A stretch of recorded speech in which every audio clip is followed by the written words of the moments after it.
IVM. This IPL season, pay your credit card bills on Cred and stand to win some epic prizes during the Cred Mega Jackpot Week from 27th April to 3rd May. Crazy jackpots unveiled every day and crazy offers by partner brands on specific days. You can win some amazing rewards like 3 whole years of free flights or a home makeover worth rupees 10 lakhs. So just download Cred. Hi and welcome to Know Your Kanu, guys.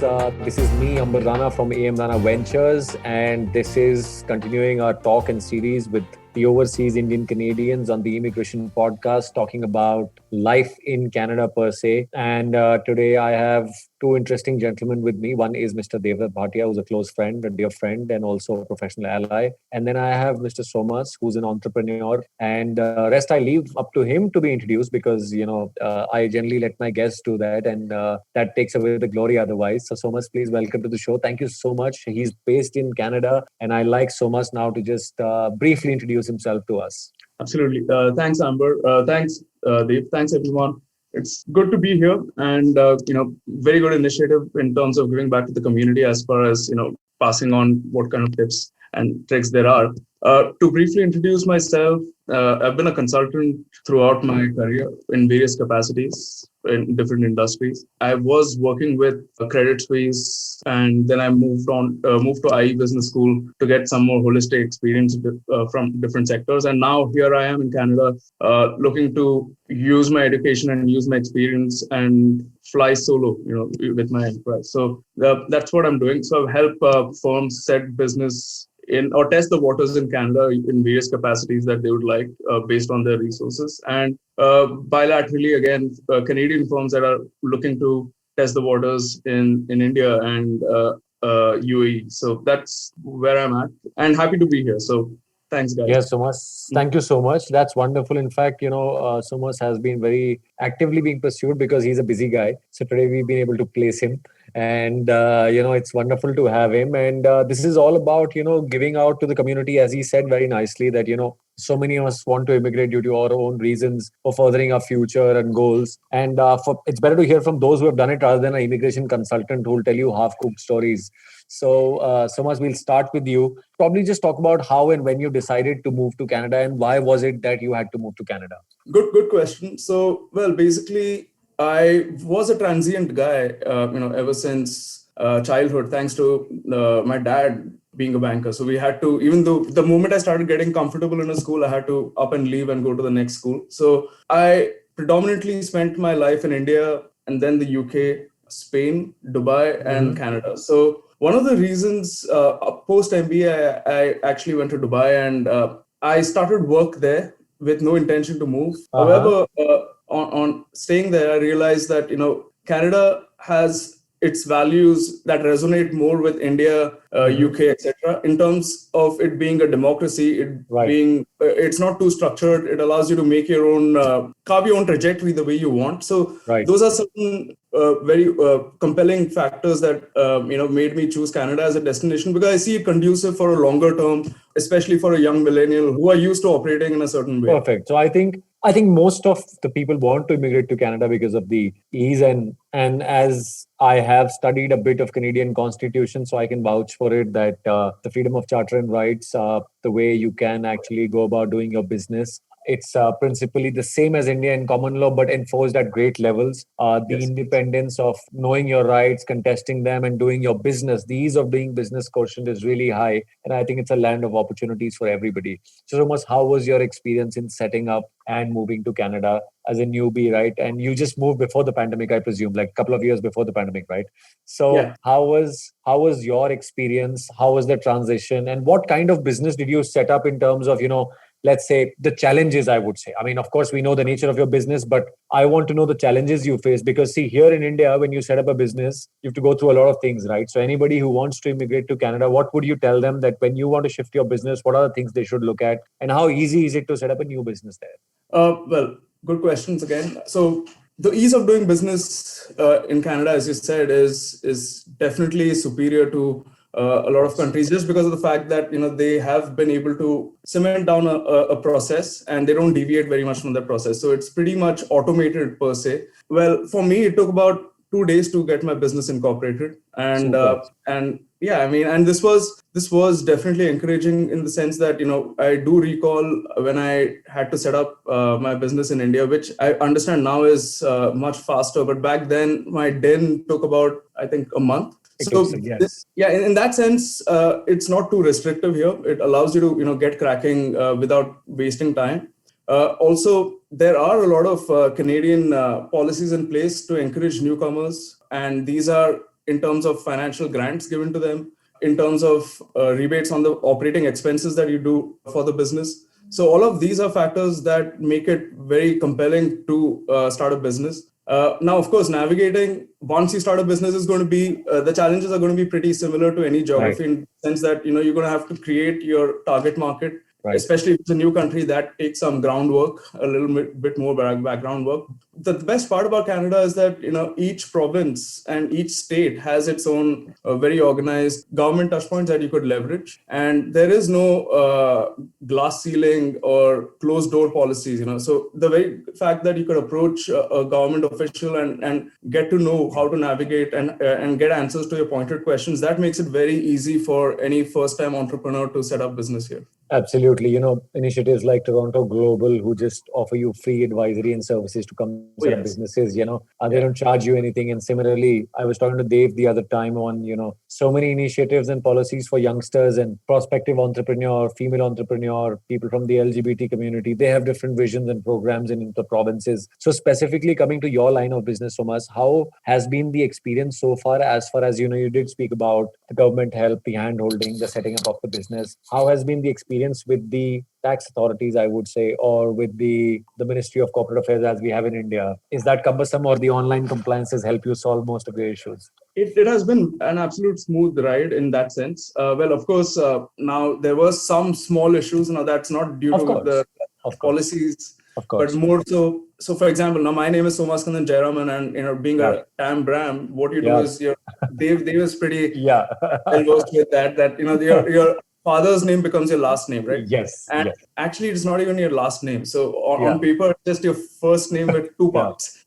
So in Canada, now they're used to having a last name, but I could not just deviate from my roots just because of that. Of course. But CRA, which is the tax authority here, the automated systems they mandate you to put in a last name, though my PR does not have a last name. So now these were some nuances that I had to, but the good thing is that there are tax consultants who also offer their services for free for people who possibly do not have any earnings. Now, I had to pay for that because those are mechanisms that are left for people who deserve them. And so, once that was done, he was able to file my taxes real good, and he gave me specific advice in terms of putting my rent, etc., and office expenses as operating expenses. Now, on that I get rebates. So that's that's wonderful, because rents can get a bit steep, but of course with such mechanisms in place, it does not get restrictive at all. So that's wonderful. I think that's one of the best initiatives I've heard of, getting tax rebate on your operating expenses and instantly without a threshold limit to how much you're earning and stuff. So much that's that. And Dave, I'd like you to now come in because of course, you and I have been talking about initiatives in Canada, and Somas today here is specifically to talk about that. But I want to know from you also, since you've been part of ICBC for a long time, what has been your experiences apart from Somas's with different businesses who moved overseas? What is your take on that? I mean, since you've been closely advising them also, what would be your take on that? Yeah, thanks, Amber. And that's a really good question you brought up. Firstly, I wanted to start by saying that although, I've been working with the chamber all this while, there's a lot to learn. And from hearing Somas speak today, there are new avenues that have sort of opened up. There's certain things I didn't know about, whether it was the tax policy or the kind of hand-holding and support that he got there. And like I had mentioned to you earlier, the Canadian government is very keen on, because they're keen on having, and Justin Trudeau has this pro-immigrant policy where he wants businesses from foreign countries like India and, other countries like ours coming and setting up there. They have this sort of hand-holding and this way to promote and these kind of rebates that they give to businesses setting up. And like I had mentioned last time, New Brunswick is one government which actually has a team building division in the government office. You go there and set up, you put your investment in, and there is an HR team who will take care of getting you the right manpower there locally, because that's what they want. They want people to come and invest and create jobs. So it's not just limited to Ontario. A layman going from India to Canada is just thinking about Toronto. But then there's these other provinces around which are not being looked at because weather is a big factor. And people don't want to go to this extreme cold weather. But these cold destinations are lands of opportunities in their own. I mean, with a lot more saving, because you're spending less on your cost of living is much less than, say, a New Brunswick or a Newfoundland, Labrador, or one of those provinces, or Prince Edward Island. Right. But I mean, there is a land of opportunities there. And if you are open-minded and want to go and explore and see what, like Saskatchewan, for example, is one of the leading agro provinces of the world, not just of Canada. So India does import a lot of agro produce from Saskatchewan. Right. And one thing that we don't know is the dal that we eat on our table, a lot of it is imported from Saskatchewan. Yes, over 2 billion of imports. Yes. And the Saskatchewan government has come to India over the last couple of years that I've been in ICBC. Their representatives have come down and they have said that we want to share not just trading partnerships with you, but a technical partnership. We want to fill in for you where you fall short, and we want you to fill in for us where we fall short. Because in Canada, the winter is extreme. The land is not, you can't cultivate there for a couple of months. Right. And at that point, if India can provide the produce with some kind of an agreement, because we're already importing the lentils from there, for example. Right. Have some kind of agreement there, and then we get in the technology. Canada uses a lot of renewable technology, which is, they use eco-friendly technology compared to us. Right. So that is something we can get in from there and have this kind of a relation. Right. The trade corridor between India and Canada on a whole can grow in a very large. So it's not. Of course, and Manitoba is huge into poultry and eggs and, agriculture as well, and new opportunities for tech entrepreneurs. So, Somas, how did you come to know about this, that, whether to start up, your particular venture? I mean, of course, you would have thought how successful it would be, because so many times in India, people say, Ki, Canada jaoge, you'll be unemployed. There is nothing there. It's just fake. People go there. They have a bad time. I don't think most of the people, at least in my circle, I haven't seen a lot of people having a bad time. If you are well progressed and have analyzed your career, you end up being in a decent place, I suppose, initially. And I think transformation for any immigrant anywhere in the world is the same, whether it's a foreigner coming to India or us moving overseas. Yeah. So what was your take on that? Well, you touched the pulse there, actually. So because a very, very compelling statistic that I wanted to share is that 36 or 38% of businesses run in Canada are immigrant owned. Wow. So, I mean, that for me was the first compelling takeaway, right? I mean, any place you wouldn't imagine immigrants. Of course, if it's New York, which is typically a land organically, there's originally, but you wouldn't imagine to cross the 25%. Oh, and I'll interrupt you there. You wouldn't believe, even in Australia and New Zealand, I've been to that place so many times. I've stayed there for months and months. It's filled with immigrants, but still they don't own more than, I would say, 10% or 15% of a type of business, not all kinds of businesses. I mean, it could be household, it could be groceries, it could be something, but not organically set up brand new businesses of a different nature altogether into financial field.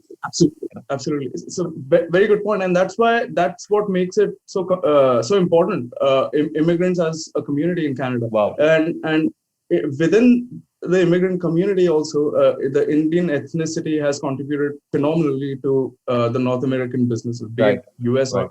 So that got me thinking as to why did this happen. Now, typically we Indians we have a certain metal, and we belong to a certain, call it a struggle kind of made. You've got to put through a lot of heat in order to kind of make a jewel. So possibly we went through a lot of heat. That kind of is paying off in these geographies where we could contribute. So I must say that no Canadian experience has been a major barrier for a lot of people trying to seek jobs. Now, that typically you would see that doing the rounds in internet. But when I tried to go deeper into this, I did realize that the way things are done here is a bit different. And that's the only.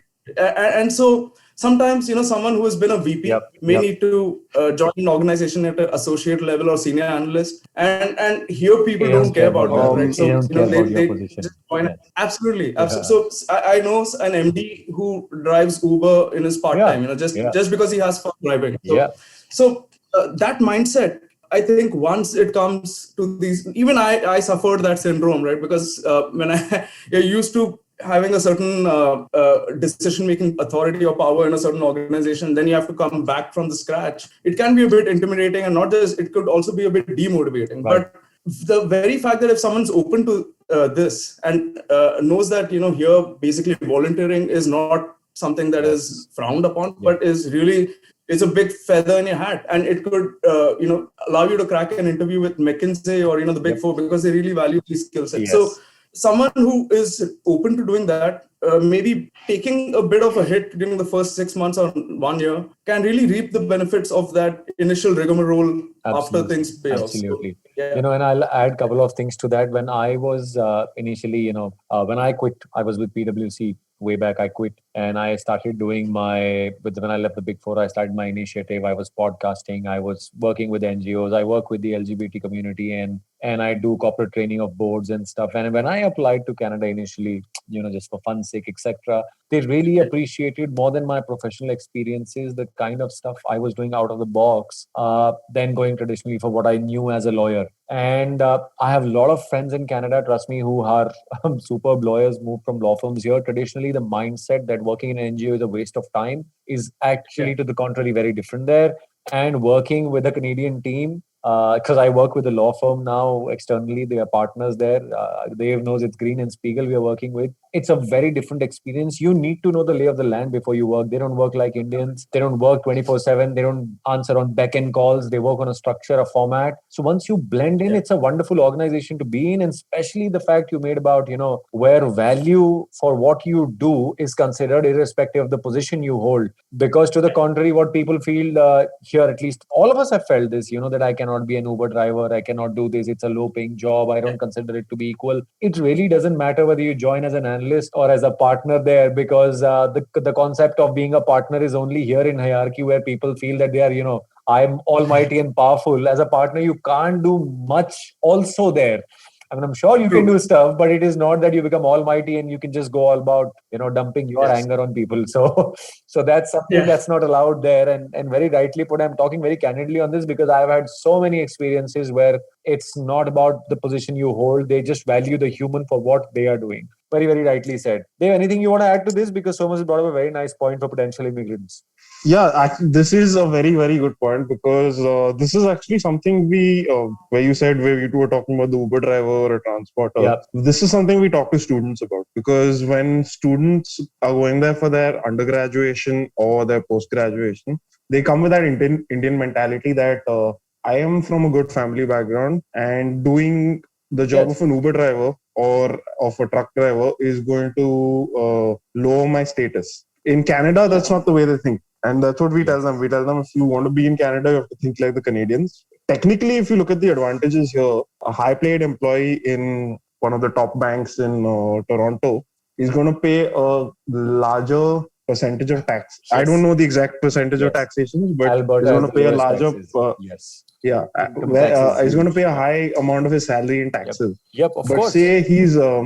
this fellow's got a truck driver's license and he is transporting goods in a certain province. There have been instances where they're firstly paying lesser in taxes. They're earning less, but they're paying lesser in taxes. And they're saving more because, like I brought up the point earlier, where if you're in a province where the prices are low, you're going to be saving more.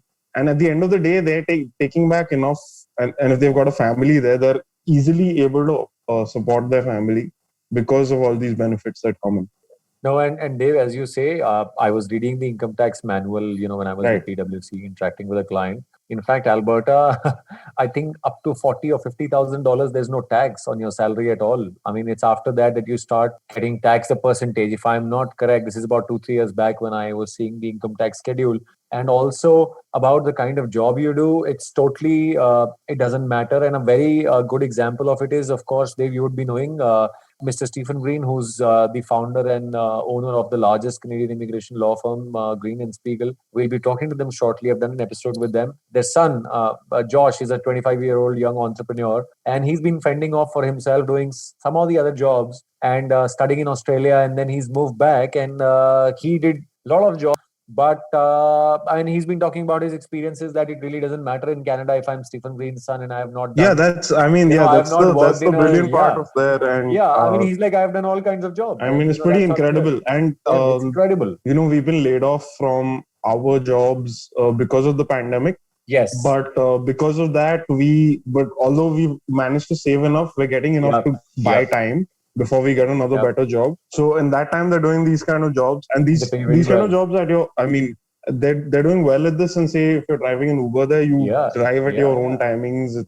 You're the boss there. In fact, as you're saying, a policeman, enrolled in Canadian police, in any of the state polices, Vancouver pays you $80,000 as starting salary if you're a cop. And as it's a government service again. Here you don't want to be a cop. You'll say, "Arey, mere ko nahi jana hai. I want to become something else, only an IS." So avenues are open. And I'll give you another example. One of someone I know very close in the circle. He went for Canada to studies, of course, and then joined as a security guard at a big firm, by the way. And he owns a real estate business now in a span of 2 years.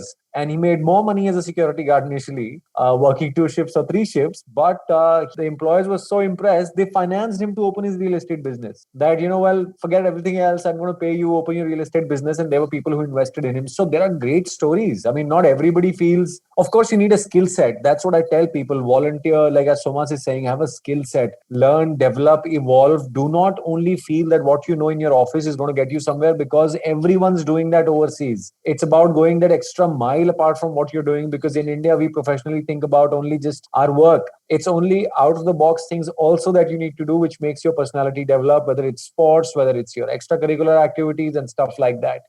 So that's that. And so much, anything you want to add to this, apart from this, I mean, where listeners can understand the experience overall, you're a new immigrant to the whole society, to the community. How has that been? How welcoming have been your peers, your other business partners, etc., wanting to partner with you and do the business? Because a lot of people say Australia has a lot of racism, New Zealand there's a lot of racism. I don't believe in Canada I've seen racism so upfront anywhere. I'm sure racism exists everywhere. I mean, we Indians are the biggest racists, of course, but being overseas, typically what do you feel?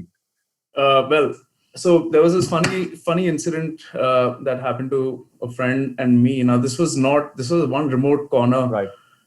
Called Ajax, where you can't even find cars in a mile of your eye shot, right? So we found this guy, and he was drunk, possibly a white man, age 55 or something, with a pot belly, and he started doing these kung fu things, kung fu gestures at us. Yeah. So that, my friend got a bit offended, but I just got amused. And, I wanted him to keep going on and on. So maybe the way of looking at it, sometimes I think racism also stems from a place of having, not being very happy with yourself. Absolutely. And how can you have someone affect you, Exactly.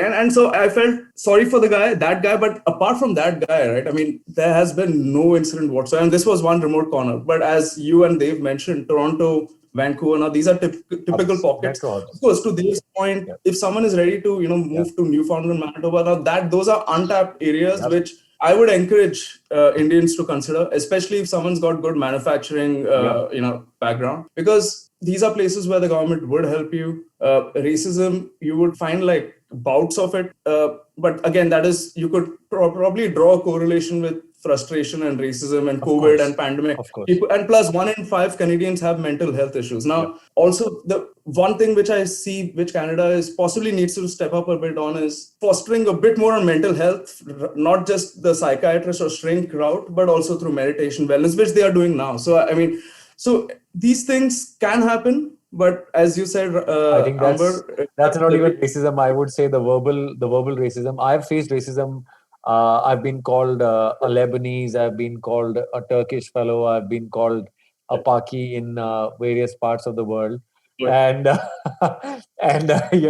be it Germany, be it France, be it Australia. But I mean, it's very passive, I would say, not so Yeah. ingrained and so harmful in a way where it's very deep. I mean, I feel in Yeah. India we are more racist towards people than we are overseas, and overcritical, you know. So these pocket instances happen, but overall, I've had a lot of support in the public as well, where someone has tried to do this. At least I'll narrate an incident on a train that happened to me in 2016, I believe, in April, where we were traveling. I was traveling from Sydney to one of the areas in Australia, and everyone was pretty cool. They were drunk, of course. At 12 a.m. in the night, we were back partying from somewhere, and someone just said, why do we have so many Turkish people in the train? And pointing at me, of course. And then the guy started laughing, and I took it in a light way, and we were okay. And then the second one said, well, because he's not Turkish, he's Lebanese. And well, I laughed again. But the third time, I objected, and I said, hey guys, it's getting a little personal. But at that time, someone stood up from the crowd and said, let the guy be. Whereas in here, I mean, I haven't seen instances in India where we've told, let the foreigner be. I mean, rather we will stand and watch the harassment that happens to the contrary. I mean, as a lawyer, I'm talking about it. But that's one of the good things I see in pocket instances, I'm sure. But overall, I do not feel in terms of business, we feel this in terms of professionalism. I don't see it happening there. There's more politics in India, trust me, than it is overseas in terms of, who's going to go ahead, who's not. So that's my experience. And I think coming from you, it spells out a lot of things. And Dave, what do you have to say on that? Well, yes, I do agree with the point where Dave is a drummer, by the way, there guys, is more. So he's like a universal magnet of not having racism because he can move with his charms of playing instruments and being percussionist, right? Nice. I'm not so since I'm new to that area, I still have a lot of experience there. But if I'd add to your point where you said that India is definitely more racist because we have this whole system here where we've got people who've completed their bachelor's degree but are not from a great family background, and hence are not getting offered the kind of jobs that somebody else would be from a wealthy background or an upper caste. The caste system still prevails in India, which we think has gone away in the early 1900s. Oh, it still exists. It still exists, and I mean those are the kind of problems we face there, and that is what is leading a lot of Indians to choose to immigrate. I'll add another interesting point, Dave. You said this about particular set of communities. I think if you look at the LGBT community, the amount of people who migrate from India, exactly, it's shocking to Canada because of how they recognize, I think, over 170 or 60 genders, if I'm not wrong. Yeah, it's crazy. I mean, that's it's an option of genders that one can. I had to kind of go through a dictionary, but it was very nice to see that there's something like two-spirit. There's something like I don't identify non-binary. I mean, that's yeah. And in India, we have only gays and lesbians. That's how we talk. I mean, there cannot be a third person, right? Forget even the whole LGBT definition cannot be complete in India. I mean, of course, but I mean, awareness is zero. Whereas the government is recognizing you in Canada on these aspects as well. And also I'd like to ask you this now that, we just spoke about in general about life, about how you got into it. But I would say as a businessman who's running his business, in India, we have so many insecurities when we start a startup, whether it's your insurances, whether it's your markets and other stuff. What has been that experience and what kind of assistance have you had there, and how secure do you feel doing business there? Because for us, mostly it's about, business means insecurity, right? And that's a global thing. But there are programs that support startups in a way that, you can be secure while taking the risk as well. So what has been your experience in that field? Well, you're right in the sense that I did have my insecurities about entering into this when I came in. So I did spend the first few months trying to look for a job. I mean, I did get one offer, which I did not really like. Again, that was because of my possibly mental block, which now I may just say yes to it because now I would see it in a more practical manner and see it as a cash nest while I want to stabilize something else. Of course. So for me, the business still is not, there are months which are great. There are months which I book zero business. There are months, even now I'm kind of required to be up when Dubai is up because one of my clients is from Dubai. So those challenges do exist, but in the sense that if someone can apportion some sort of resources for this, right? If you come with a plan, like I had by God's grace, I had the buffer of my family, as a shock absorber. If things don't work out, I could go back. And my wife got placed in Deloitte, so that was wonderful. Also, that was a big plus. It allowed me to kind of focus on this part of it. I wasn't earning anything at all, so she was, a holding fort. And then later, now here I am. December 2020 was zero business. Right. Of course, again, here things slow down, right? Yeah, December of course. is almost shut. Vacation, holiday season. Yeah, but today I'm grappling with 3 projects which I need to. So it's as you said, it is unique in the sense that every land has those set of the typical set of things. But Canada definitely, it is not that daunting as an experience because of these mechanisms that the government puts in place. And secondly, one very big aspect I forgot to mention is that the power of personal, right? Like personal meeting is a lot here. People prefer to make connections with you which are genuine, right? Exactly. And one mustn't shy away saying that, hey, introducing themselves, saying that, can I take you for coffee? I went through your profile. Do you have 10 minutes to spare? Now that might seem as a lot of small talk to go through, especially coming from India where you don't need to deal with that much. Your work kind of speaks for yourself. That has its pros and cons because only your work speaks for yourself and you can't showcase other aspects of your personality. Right. Here you can, but some people who are analysts or absolute brain geniuses who like to zone in and do their things but not interact, and now those people may have to get a bit of more soft skills. You have to be more be more coming out, I suppose. That's one of the biggest things in Canada, that you need to have a personal rapport. Then only people do business with you. Otherwise, on your credentials, nobody wants to work with you. And I think the point of meeting over coffee is something that they've inherited from the French and labeling it on the show. But Canadians love to catch up and interact, and that's also a good thing because you know your potential employer as well, who's going to refer you, who's going to employ you. You know who you're working with, and you can make your decision then and there at that coffee. And so can the other person who's hiring you, whether they want you in your team or not, rather than just looking at your resume and have you there and then have problems subsequently, right? That's also a good way to look at how things are. True. Absolutely. No, perfect. So much. That was quite a detailed chat we had. And Dave, you want to add something on the last? Then we'll let him go because he's working hours now. Yeah, that's true. No, I mean, nothing to add. This was a great session, and there was a lot that lot of inputs that we've got from Somas. Yep. And I wanted to actually ask Somas one question. Yeah. This is a little off the topic. Okay, it's not a little off the topic. It's quite off the topic. It's pertaining to the area of work and research that Somas has done in Canada. So Somas is very, he's very knowledgeable about the blockchain space and the area of cryptos. Now, that's an area in India which has been controversial and been in a bit of a gray area because of the RBI fighting the government, the RBI fighting the crypto traders. But what I wanted to ask Somas is, on general, what do you think the scope for partnership in the blockchain area, in terms of the technology, is between India and Canada, and how long do you think it will take for that kind of a relationship to build up? So pretty forward-looking question. So to give you a bit of a background, right? What I do understand, now these are from my sources in India, is that there is a committee that's been set up to look at the crypto space in India. And sooner than we know it, I think it is going to be legal, but the capital gains are going to be taxed higher. That's how, So that's going to be the, I think CoinEx was this exchange I used to previously trade in, but I mean, that is short. I think it's WazirX. Now coming to Canada. WazirX is the leading player. Right. I mean, WazirX is in the Indian market. Yeah. In Canada, though, the regulators have been able to, be toe to toe with the crypto landscape. So regulations are in place. It is not restrictive at all. You are able to buy in partial orders, so you can, invest as low as $1, and you can still be in the crypto space looking at your returns. Also, there are a lot of startups. So San Francisco is now losing its luster because of, now it may get its luster back, maybe because of Biden, but Trump had, levied a lot of restrictions in terms of talent coming into San Fran.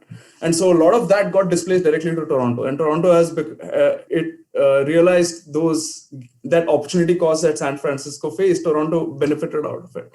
Not only that, I think 160 startups in the tech space in Toronto, and also Forbes has looks at Toronto over maybe taking over San Francisco in the next 30 years. Now, this is possibly wishful thinking, but Forbes, it's on paper. Now, crypto in Canada is not as advanced as Switzerland, where you could buy your train tickets using Ethereum or Ripple, but it is getting there. And so definitely there's a lot of action on blockchain, especially smart contracts in the healthcare, digital healthcare space, not marrying crypto and blockchain, but using blockchain separately as a technology for that. However, what I see is the rate at which India is going, and typically when it comes to open banking. Now, obviously, banks as a lobby, they may try to counter this because, when banking gets open, then it allows a customer to switch between banks. Everything is transparent. And in the end, when oligopolistic market becomes perfect competition, things are transparent and customers gain, but the operators lose. They can't have those same kind of margins that they had.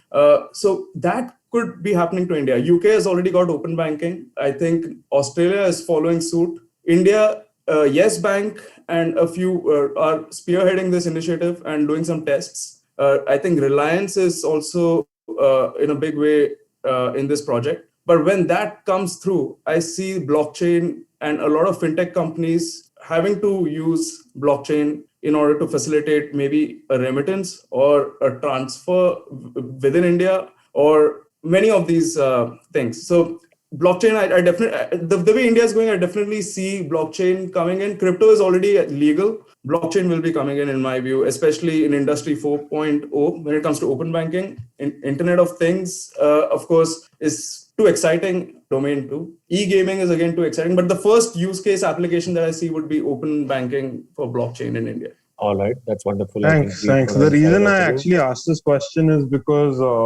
my wife and I personally know one of our college friends who got into the crypto blockchain space. He's been working on technology, not just in terms of crypto ICOs and the crypto area, but the technology on a whole. And he moved from the US, from LA to Toronto, because he was finding it very difficult to work in that gray area in the US. And that was one reason I specifically asked this, because I know that Somas has knowledge in this area.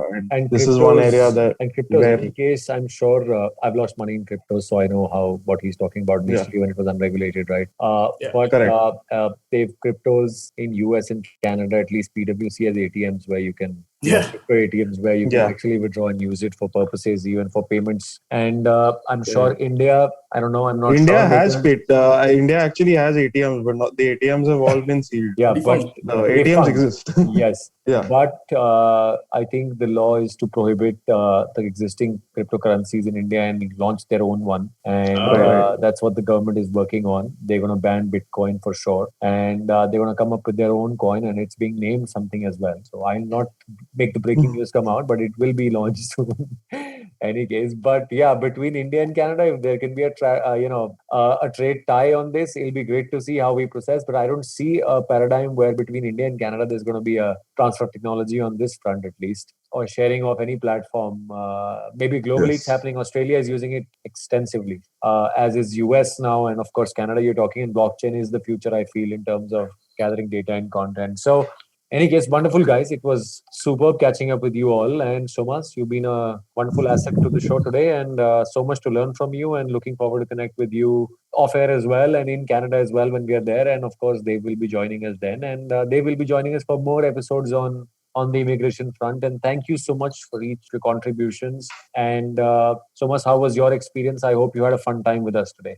It was absolutely amazing speaking with some great young progressive minds. Amber and Dev was real delight, and you guys really, I mean, the best part that I liked was some real pointed questions, getting some specific aspects addressed. So I mean, that's something I really enjoyed. So thanks for doing this great initiative, and I'm sure it's going to be very beneficial to a lot of newcomers tuning in to your podcast. So thanks. Yes, thank you so much. Thanks so much. Thanks Dev, and thanks Antriksh. Thanks Amber for hosting us again, and thank you so much for being here and sharing your ideas.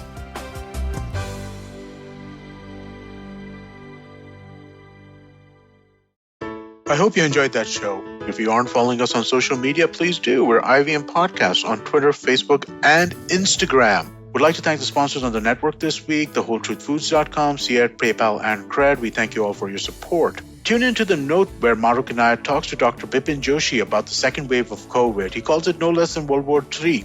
On The Habit Coach, Ashton was joined by Yoshita Dave, who's a sex educator and intimacy coach. On Paisa Vaisa, Anupam Gupta was joined by Amit Thakkar and Hiral Jain of Market Pulse Technologies, and they talked about trading in Indian markets. All Things Policy by the Takshashila Institute had on board Mihir Mahajan and Pranay Kotastane to talk about the recent changes in the Indian intellectual property front. You should definitely check out the Cyrus Says episode with Ace casting director Mukesh Chabra. They discussed some of his best work. We also had Ira Mukhoti, who has authored various books on history and mythology from a female gaze. The IPL season's in full swing, and we have Edges and Sledges in English and Khel Niti in Hindi if you want to check out cricket content. Really, really great conversations on both of those shows. Do check those out. And with that, I hope to see you again next week.